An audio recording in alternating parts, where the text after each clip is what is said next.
அனைவருக்கும் வணக்கம். எனைத்தானும் நல்லவை கேட்க அனைத்தானும் ஆண்ட பெருமை தரும் என்ற திருக்குறளுடன் இணைவது உங்கள் ராஜ்குமார். இப்போ ஒரு லேண்டு பார்க்க வந்திருக்குங்க. இந்த லேண்டு எங்கே இருக்குதுன்னு பார்த்தீங்கன்னா திண்டுக்கல் மாவட்டம் ஒட்டநத்திர வட்டம் கள்ளிமந்தயம் நியர்பையாக தாங்க இந்த பூமி அமைஞ்சிருக்குதுங்க. 4 வழிச்சாலை மிக அருகிலே இந்த பூமி அமைஞ்சிருக்குதுங்க. 4 வழிச்சாலையிலிருந்து 20 அடி மண் பாதைங்க. இந்த பாதை டாக்குமெண்ட்டில் வந்துடுங்க. போகிற வழியில் பக்கத்தில் விவசாயிகள் விவசாயம் செஞ்சு குடியிருந்து வர்றாங்க. அந்த வேப்ப மரம் தாங்க விற்பனைக்குரிய இடம். விற்பனைக்குரிய இடத்துக்கு வந்தாச்சுங்க.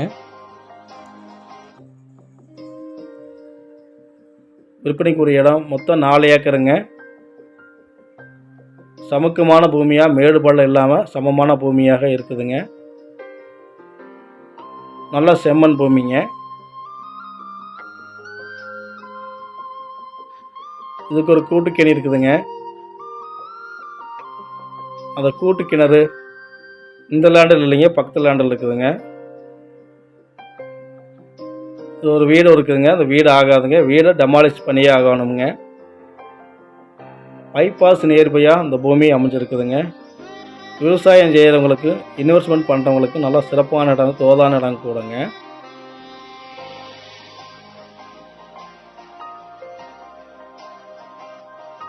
மொத்தம் 4 ஏக்கருங்க. ஒரு ஏக்கரின் விலை 35 லட்சம் லேண்ட் ஓனர் சொல்கிறாங்க. விலை நெகோஷியபிள் தானுங்க.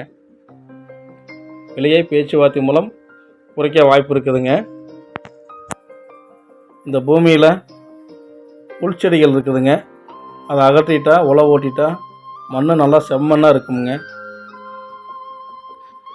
விவசாயம் செய்யலாமுங்க, இன்வெஸ்ட்மெண்ட் பண்ணலாங்க. பைபாஸ் ரோட்டில் ஒரு ஏக்கரின் விலை 3 கோடி வரைக்கும் விற்பனையாகி கொண்டு இருக்குதுங்க. பைபாஸ் வந்து சரியாக 100 மீட்டர் தொலைவு தாங்க இந்த பூமி அமைஞ்சிருக்குது. இதோட விலை 35 லட்சம் சொல்கிறாங்க. விலையை குறைச்சிக்கலாமுங்க.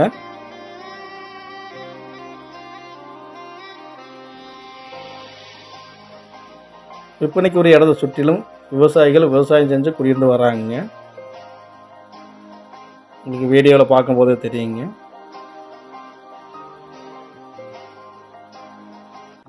நல்ல சிறப்பான இடமுங்க. இன்வெஸ்ட்மெண்ட் பண்ணுறவங்களுக்கு, விவசாயம் செய்கிறவங்களுக்கு நல்ல தோதான இடமுங்க.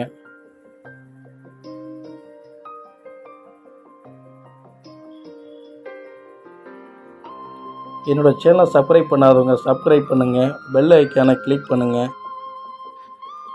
அப்போ தான் நான் போடுற ஒவ்வொரு வீடியோவும் உங்களுக்கு நோட்டிஃபிகேஷனாக கிடைக்கும்.